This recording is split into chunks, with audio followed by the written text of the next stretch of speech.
We begin today the Gemara on the bottom of Kufa and Dalet Amud Beis, 5 lines up from the bottom of the Amud. Okay, the Gemara here begins a new inyan. Omer Rav Huna, Shchiv Mira Shehiktish Kol Nechasav, a person that's on his deathbed, and he dedicates all of his possessions to Hektish.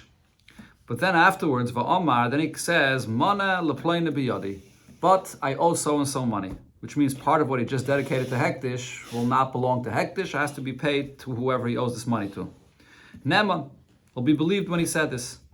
And the reason is, Chazakeh, we have an assumption that Ein Adam Oisa Knunya al Hektish. A person is not playing a trick on Hektish, trying to steal money out of Hektish and saying that he owes so and so money, and he really does not owe him money.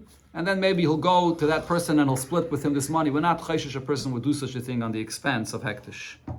And the Rishonim here say that what the Gemara is talking about is, the Chiddush of the Gemara is, if he would have said this, that I owe so and so money, mamish teich kedei dibur, he's makdish something, and he right away says, except this and this, that I owe someone money, then obviously we wouldn't have any reason to believe that this is not true. But we're talking about a person that was makdish this, he's on his deathbed, and then hours later or a day later he says, oh, I owe so and so money.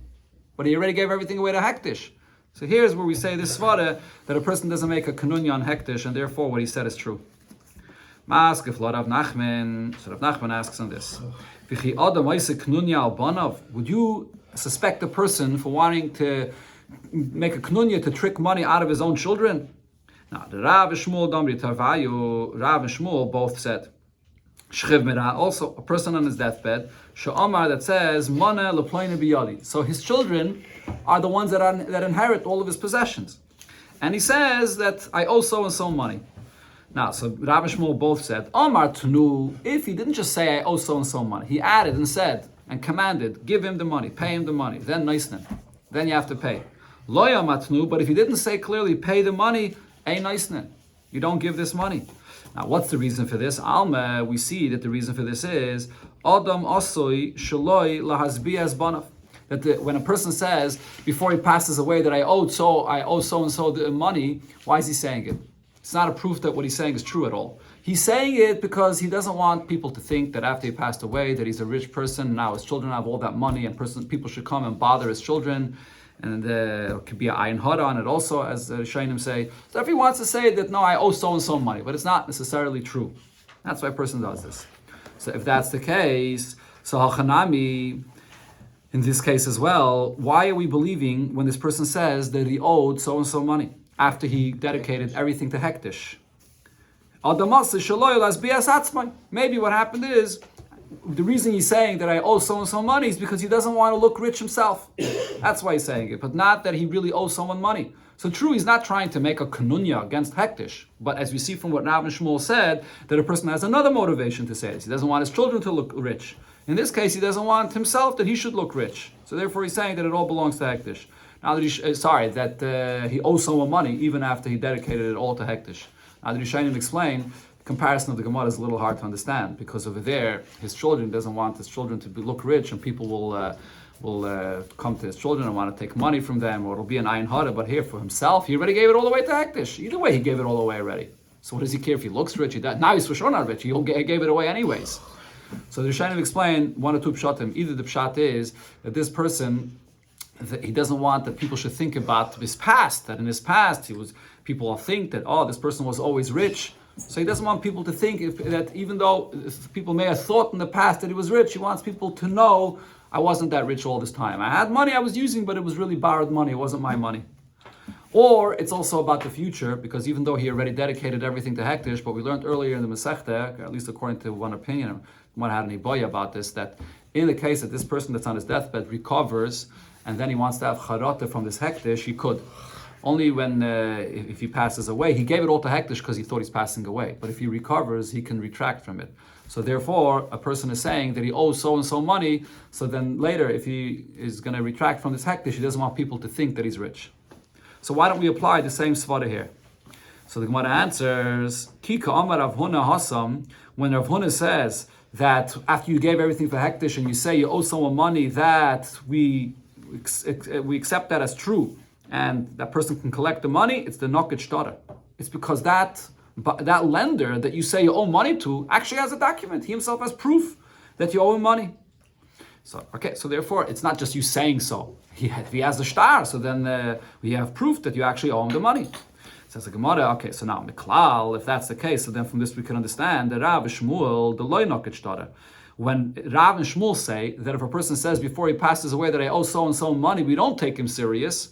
So it must be that over there, the lender does not have any shtar to prove that money is owed to him. So, but the question is, Amatnu, if so, what did Rav and Shmuel say? If the person actually clearly said, give the money to that person, then nice then. Then the children are going to have to give the money.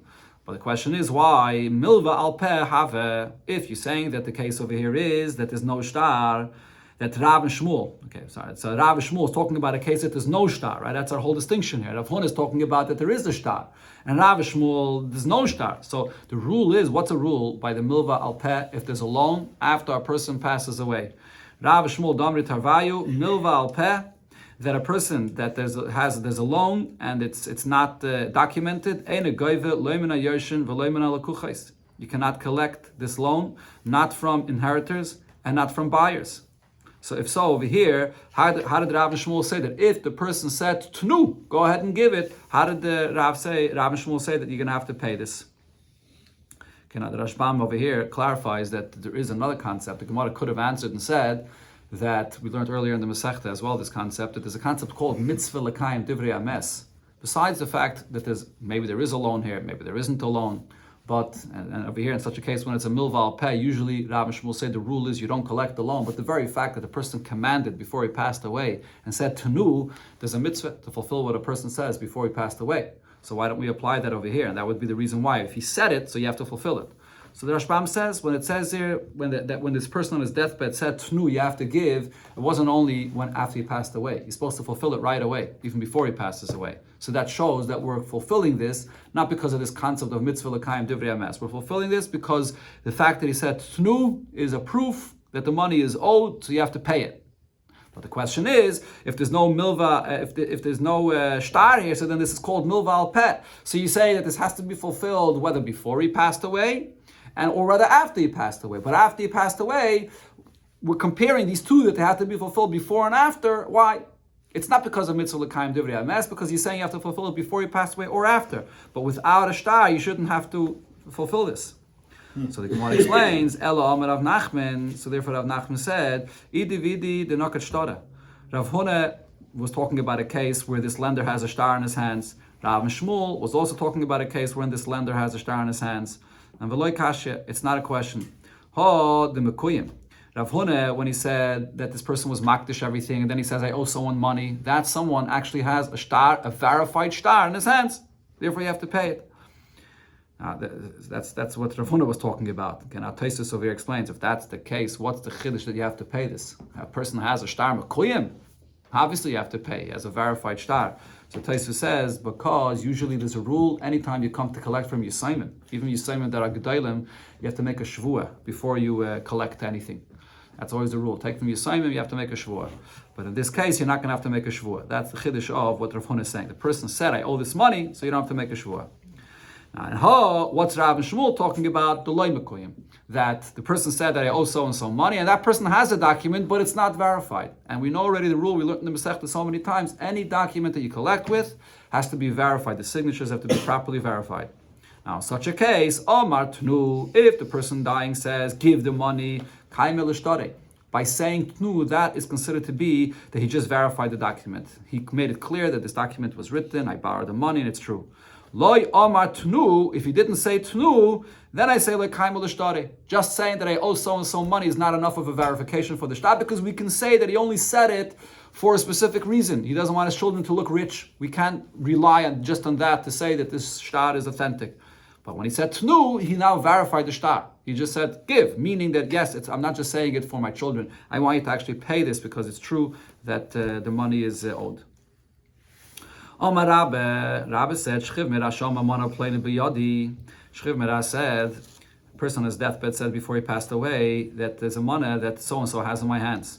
Now, V'Omri Yisayimim, the Yisayimim later come and say, Paranu. So we pay that. The father said that there's a money so-and-so that in his hands, we paid it. Now, money, the children are believed. Tnu mana leplaini. What's if the father didn't just say so and so has money in my hands? The father said, Tnu, give the money to so and so. Now Vamri Yisaimim Paranu, the Yisaimim come and say after the father died that we paid this. Ein money. In this case, the Yisaimim will not be believed. So the Gemara asks on this, Klape Lai.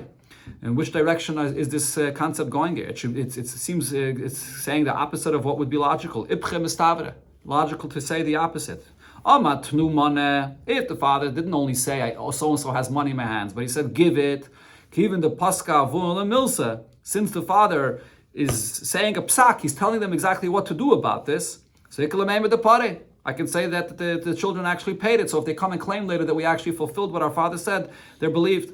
However, if the father just said, this money that Pliny has in my possession, the father didn't give up psak, he didn't actually say to give it, it's possible that the children never paid it. We already had before the Svara that Rav Shmuel says that just the fact that he says that the money Pliny in my hands doesn't mean that the money is actually owed. He was just saying it that his children shouldn't look rich.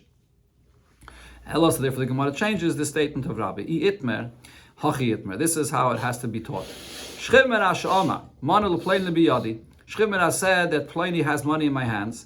And then the Yisaimim come and claim, our father came back and then later clarified to us, Parati, I already paid it off. So now they're believed to say this. My time, what's the reason? Atkuri mitke.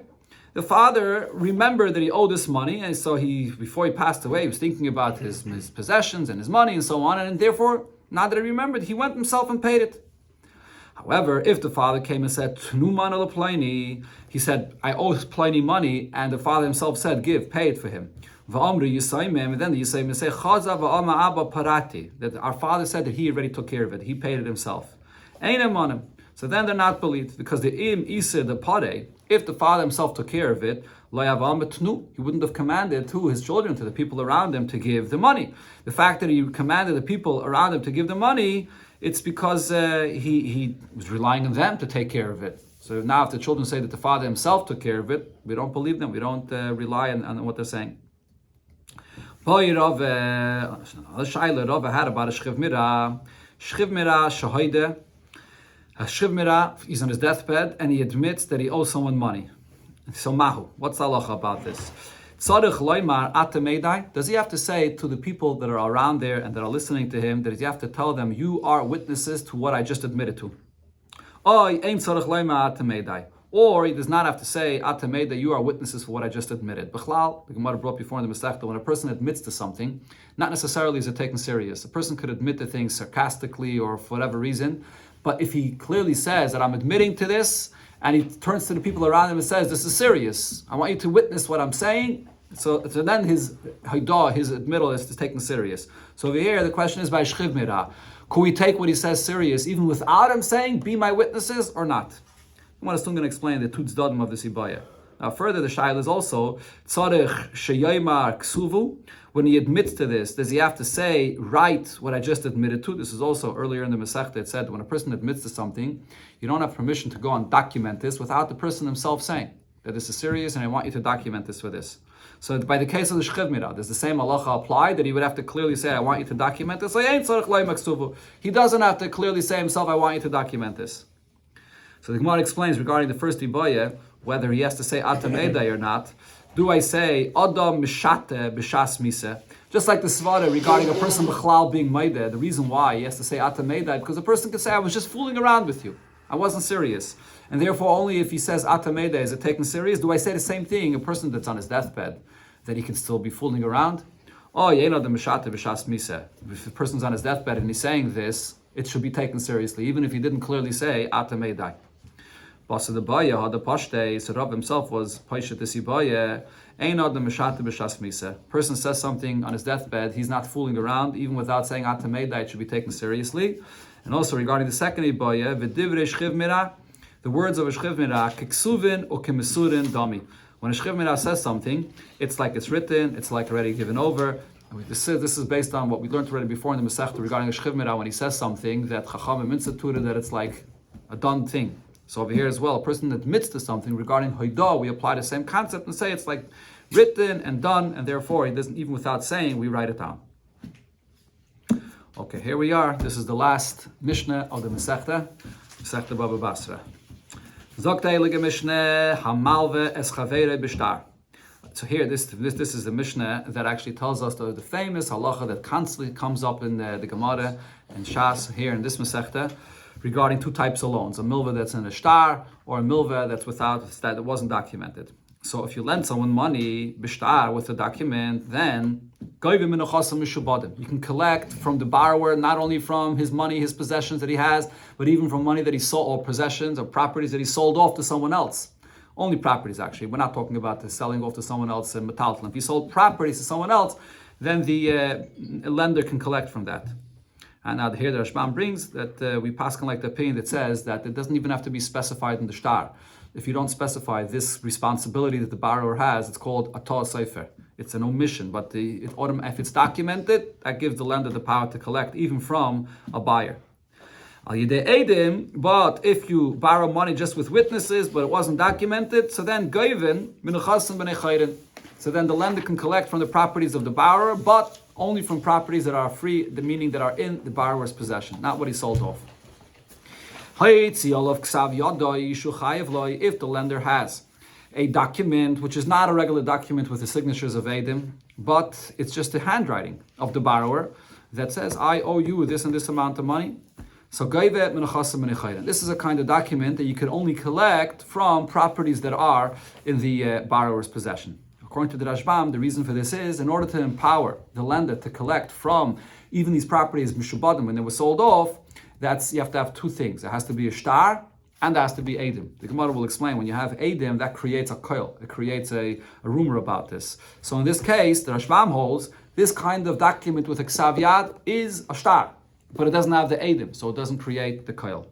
Other Rishonim, the Rambam, other Rishonim say that this kind of document, a ksav yad, is not considered to be a shtar. It doesn't have the din of a shtar b'chlal. Just a malva writing his own writing, handwriting, and even a signature it's not a shtar. A shtar means two eidim. So therefore the halacha of collecting from a shubadim is only a shtar. The malva wrote it, the loiva wrote it. Yeah, true. The loiva wrote it, but it's not a shtar. Shtar is with eidim dafka. That's a Rambam's shitta. Okay, another halacha. This is related to the Mishnayos before, where it spoke about, or the Mishnah before that spoke about the halacha of orev, a guarantor. Orev hayotze la'acha chitim shtaris. If you have in a shtar, so you have the loan, the information of the loan, and then the signatures, and then below that, it's written, someone added that I take responsibility, I am the guarantor for this loan. But it's alacha chitim shtaris, which means that he came already after the money was borrowed, and then he added his guarantor to this loan. So his being an orev takes effect, but only that the lender can collect from this orev from nechasim b'nei chayrim, properties that are in his possession. And the reason is because what he wrote is not part of the shtar. It came already after the signature of the shtar, and only what's in the shtar, as we said, could be collected from the nechasim b'nei chayrim, not what's already after the signatures. Now, Ma'aseh b'alofnei Rabbi Shmuel, this kind of question came in front of Rabbi Shmuel. Rabbi Shmuel said, as we just passed, as the Mishnah said, that you can collect from the orev, but only from the nechasim, the properties that he has in his possession. Benanas told Rabbi Shmuel, in such a case, when the orev writes his arevus, that he's taking responsibility for this loan after the signatures, meaning that shows that he only came after the loan already happened, in such a case, the lender cannot collect from this orev at all, not from properties that were sold off, not from properties that he has in his possession, meaning his being a guarantor did not take effect. So Rabbi Shmuel asked him, Lama, why not? He's writing that he's going to be a guarantor for the loan. Why didn't it take effect? So Benanas answered him and explained him. Imagine you have a situation, you're walking in the street and you see someone is strangling his friend in the street. And now you encounter him, what's going on over here? Someone owes someone money and he's not paying up the loan. So he's attacking this person that owes him the money to force him to pay. And now you're walking by and you want to save this person. So you tell the lender, leave him alone. I'm going to pay you. What's the halach in such a case? Potter, you don't have to pay. You were just saying it in order to save this person's life, but you didn't mean it seriously, and it's not, in such a case, you're not obligated to pay. Why? And so here, Banana says the way a guarantor works is only if it was before. But in this case, Shaloi alamunasai hilvahu. The lender did not lend the money because he trusted you to be the guarantor for the loan. Then, if he only released the money based on the trust in you, then I say that you're going to be a real guarantor. The Gemara explained this before. According to the Rashbam, it's as if he's lending the money to the guarantor, and then the guarantor is giving money to the borrower. So then you're a real involved party here, and you're going to have to pay. Now, when is there a guarantor that's going to be actually obligated to pay? When it's a case where the guarantor before the loan, he said to the lender, Hilvahu, lend him the money, and I'll pay you. Then chayiv, then you're going to have to pay. Shekain al munasei hilvahu, because all loan only happened because of the trust in you. That's the Svara Bananas explains it. So the same will apply over here. A person signs a document, this document is already signed, and only afterwards the guarantor writes, I'm going to guarantee it's after the loan. Then he doesn't become obligated to pay. Rabbi Shmuel said, one that wants to be wise, Yasek b'dinei mamanis, should learn Torah in what area? Learn Torah dinei mamanis, because she'en lecham b'ktzai b'Torah, you don't have a section in Torah Yeser mehen that's more chokhmah, where you have the chokhmah of Torah in it more than dinei mamanis. Okay, that's what's the Bach here adds godel mehen, that's greater than them. And this the hein kemayin aniveya, it's like a spring that flows.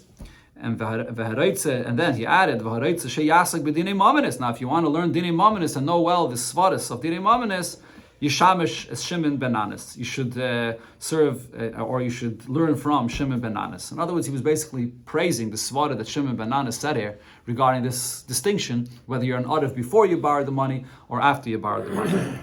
Okay, so what's interesting about this is, even though he praised ben Anis, but the halacha actually is not like ben Anis. The halacha is like Rabbi Shmuel. The Rebbe brought this a few times. What you see from here is, on one hand, you see that this concept of dinei mamanis of Torah, this is the section of Torah where Torah comes down into the world and deals with things in a manner which is melubash and seichel, where you explain things logically. That's the ikar of these mesechtas that we're learning, that we're finishing now. Bava Kama, Bava Metzia, Bava Basra is the chelik in Torah, which is all coming down, dealing with money matters, al pi seichel. But at the same time, the way to understand the truth of something, al pi seichel, there's many dargas in this, and you always have to always remember that it's Titus emes, and therefore in this case, even if Ben Nanis on one hand had a very good svara, but at the same time it's the Eibish's Torah, and the level of truth here is much deeper, and sometimes the way we could understand it with our seichel, there's a higher level of seichel here in Titus emes, the Eibishter, that is in the Torah, and therefore b'payil, as I mentioned here, the halacha is like Rabbi Shmuel.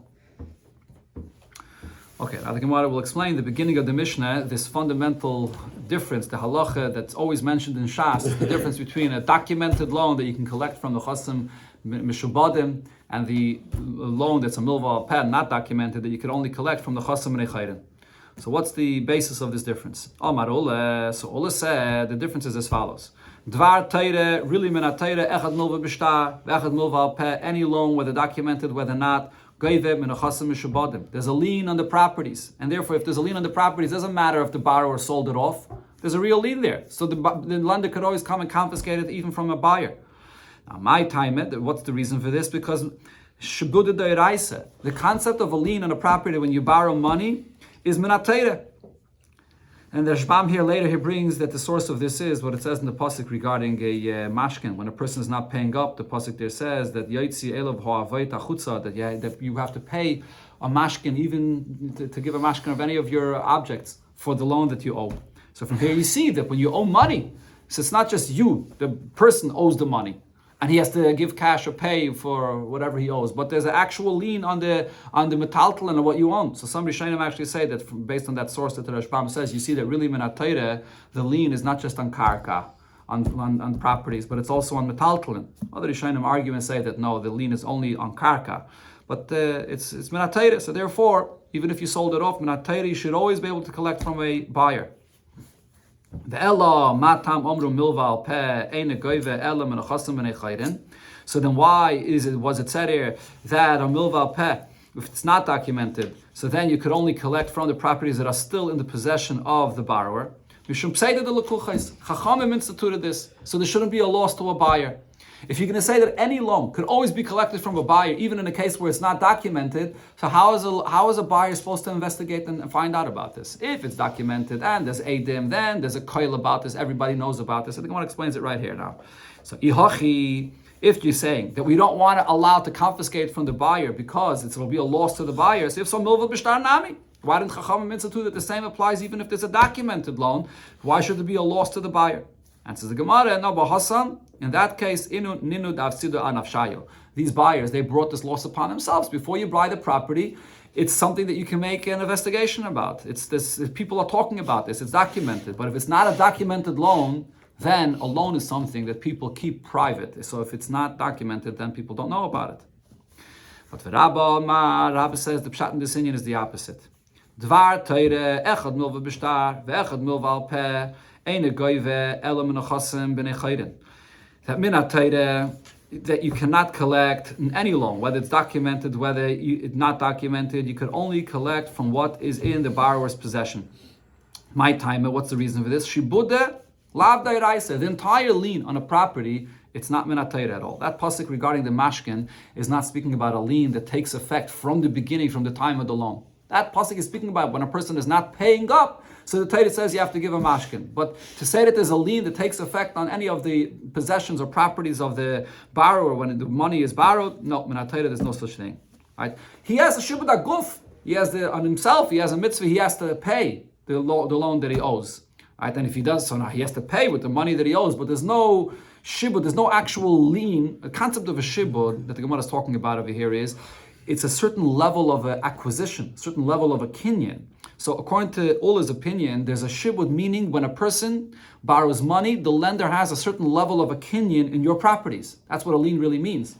So Rabbi says, no, Minatayra, there's no level of any kinyan that there is on these properties. Of course, you're obligated to pay, and then you pay with your money or with your properties. But there's no actual shibud, no actual level of a kinyan in the properties itself. So therefore, if that would be the case, then if you sell off these properties, there's no reason the lender can come after them and confiscate them from the buyer. So then why was it said that a milva b'shtar could collect from these nechasim after it was sold off? So this Chachamim instituted so that the door shouldn't be locked in front of people that want to borrow money. No one's going to want to lend anyone money because you're concerned that even if this person you see has assets that you can collect your loan from him, but he'll just sell it off. If he'll be in trouble, he'll sell everything off and you won't be able to collect your loan. So the Chacham instituted that a lender could always go to the buyers to confiscate. I should say the same. The Chacham should institute even by a loan that was not documented to allow the lender to collect from the buyers. Answer is, as the same sort as before, Hassam Leslie Kola. By Milva Peh, since there's no rumor about this, so in such a case, we don't want the buyers to lose. It's not right that the buyers should lose when there's no way that they could investigate this matter. So Chachamim instituted that it should be fair. It should be fair for the malva, and it should be fair for the buyer. In a case where there's a koil, then the buyers can make an investigation about this. In a case where there's no koil, so then he can't. Okay, now this machlekes over here, this is a very fundamental machlekes between Ola and Rabba. Even though some Rishonim say that there's not really many nafkeminis between this machlekes, but Poyel comes out the same halacha, that a milva b'shtar you can collect from a buyer, a milva peh you can't. But there are some Rishonim that say that this whole machlekes here, whether shibud d'oraisa or not, is all regarding the properties once they were sold off. The properties once they're still in the possession, when they are still in the possession of the borrower, everybody agrees that there is a shibud minatayra. It's only argument once they're sold off. But in the simple pshat of the Gemara, and other Rishonim learn that the machlokes here is even regarding properties in the possession of the borrower before he sold them off. There's a machlokes whether there's a concept of shivud min hatayra. Another interesting thing about this is a machlokes of Rashi and Tosfos. It's not here, but in other places Rashi says that if you write the fetish into the shtar that you're being mishabed the properties, Rashi says even the opinion that says here, the Rabba that says that there's no shibud d'oraisa. If you're writing it clearly in the document that you're being mishabed your properties, the shibud will take effect. Minatayra. But Tosfos holds that when the Gemara here, according to Rabbi, says shibud lav d'oraisa, what Rabbi is really saying is that minatayra, it's impossible for there to be such a concept because minatayra, the concept of a kinyan is either I own something, I acquire it 100% or not. Shibud is a different kind of concept. Shibud is, I have a partial ownership in this. I have a right to collect, which means not just that you have a mitzvah, an obligation to pay, and you use money to pay. Shibud means, as I said before, it's a partial level of ownership in the karka. What Rabbi is saying is, Minat Torah, there's no such a concept. You can even write it clearly into the shtar that you're making a shibud. It's only going to work min derabanan. Minat Torah, kinyan, there's no such a thing as a partial kinyan. Okay, so the Gemara asks now, so the Gemara brings there, where are we? Miyom Rabba Hachi. Did Rabba say that there's no shibud Minat Torah? But for Ha'amar Rabba, didn't Rabba himself say, Govu Karka? This is talking about inheritors, where in the inheritance, if there's a Bechor, so the Bechor gets a double portion. So what's the halacha by a Bechor that gets a double portion? We learned earlier in the Masechta in Perek Yesh Neichlen that a double portion of the Bechor ain't a neichel beroi kibemuchsik. He only takes a double portion of what was actually in the possession of the father when he passed away, but not properties that come to the inheritors later on, which were only there in potential when the father died. So now Rabbi said, Govu Karka, if the inheritors collect from someone that owed their father money, they collected a piece of property, Yeshlei, the Bechor will get a double portion in that. Gavu Mois, if it's cash that was collected, Einloi. For that we consider to be something in potential that he does not have. So, but the fact that Rabbi says if you collect properties, he does get a double portion. Why does he get a double portion? If you're going to say that Shibud is midrabanan, what does that really mean? There is no real kinyan here. When the father was alive, he had zero kinyan in this property. Elamai, Rabbanan instituted that he has the ability to confiscate it, but there's no real kinyan. But if Shibud is the Iraisa, so then that means that there is a level of a kinyan that the father already had when he was alive, and therefore the Bechor gets a double portion in that. So Rab is contradicting himself. Here he's saying that there is a kinyan in this property, that the Bechor gets a double portion. So the Gemara suggests and says, if you'll argue and say that Epoch, the Rabbe, Le'ula, or the Ula, LeRabbe. So switch the names of the opinions here. Who's the one that said that Shibud is Minat Torah? It's really Rabbe that said it. And Ula is the one that said that the Shibud is not Minat Torah. That's the girsa we have here in our Gemara. The Rashbam has a different girsa in this. The Rashbam says, switch the statement that Rabbe said here and say that what Rabbe said is that if they collected Karka, then the Bechor does not get a double portion. And when they collected Ma'ois, then you do get a double portion. Okay, this is based on the Gemara earlier in the Masechta where the Gemara brought this, but we're going to follow with the Girsa that most Rishonim learned the way we have it here in our Gemara. So the Gemara says you want to switch the opinions, and then you're going to say that Ula is the one that holds that a shibud when you borrow money is not Minat Torah. That can't be, because V'ha'oma Ula as well also said Dvar Torah, that Minat Torah b'chayiv dinei b'ziburis, that a b'chayiv Minat Torah. There's a shibud on the properties. What is his shibud? He takes from ziburis, from the lowest quality. But it is a shibud Minat Torah. Okay, so therefore the Gemara concludes and says, Elo, Rabbe Taimei de Bnei Marava Kamar. Over here, this halacha regarding the Bechor taking a double portion when they collected properties, he wasn't saying his own opinion. He was explaining what the Bnei Marava, what they said, there was a Chachamim from Eretz Yisrael said. But this was not the opinion of Rabbe himself. Now the Gemara brings other Amiram that spoke about this. Rav and Shmuel Damri Tarvayu. Rav and Shmuel both said, Milve al peh, ein negoive, loimen ha-yershin, v'loimen ha-lekuchais. A milve, a loan that wasn't documented, you cannot collect from properties, not from inheritors, and not from buyers. My time, what's the reason? Shibuda lav da'iraisa. Minat Torah, there is no shibud that takes effect on the properties. Okay, but now by a star, even Rav and Shmuel agree though that if it's in a star, then Chachamim instituted that you could collect.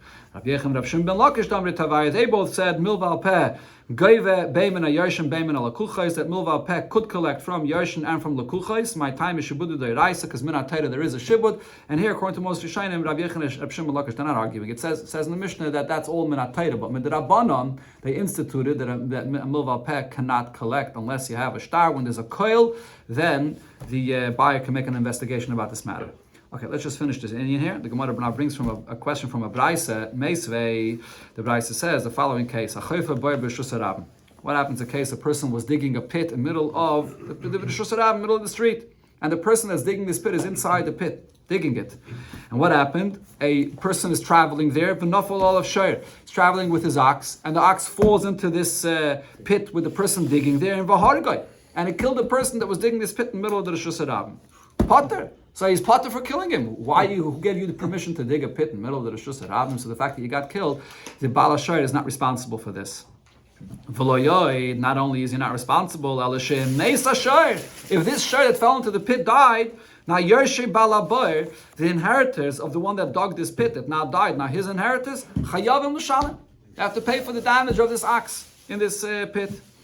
The the value of this ox, they have to pay the owners.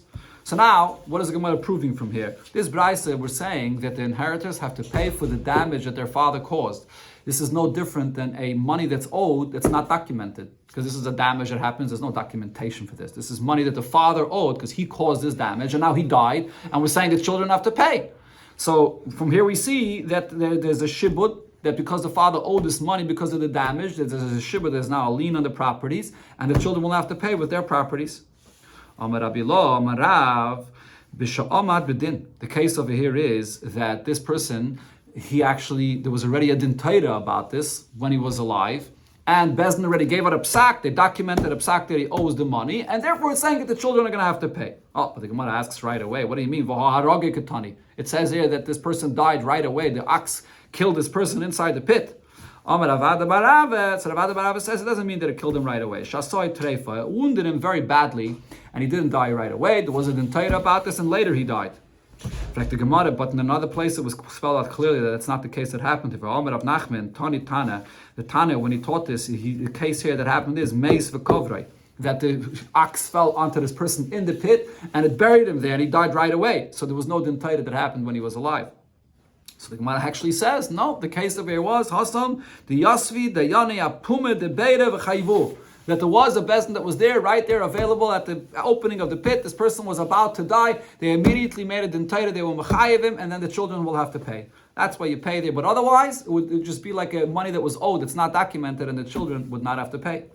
So the Gemara Paskins, Amar Rav Papa said, Hilchase, the halacha regarding all of this is milval peh, an undocumented loan, goivim and a yershin. You could collect even from yershin, and the reason is because by the case of yershin, you can't say over here the svara that we said before that there's no rumor, there's no koil about this, and therefore why it's your fault. It's not your fault. That is by yershin, they're not buying, they're not paying anything. We're not looking to make a takana to save yershin. By lekuchais, Chachamim said that if there's no koil, then you can't collect, but not by yershin. Yershin you could collect. Ve'ene goivim and lekuchais, and you can't collect also from lekuchais either. So what's the difference? You can collect from the Yershin because we want to give the malva, the lender, the option to collect, so people should not lock the door on anyone that wants to come and borrow. So from here you see the fact that he's giving this svara like tinel delas. We see that he holds shibuda lav deiraisa. If shibuda would be deiraisa, he wouldn't need this reason. You can just collect from Yershin because it's the shibud min atayra. And ve'ena goyim and lekuchais, but by lekuchais you can't collect because here Chachamim instituted the less kala. There's no kail about this, so we don't want a buyer to lose out from this. There was no way he was able to investigate this matter.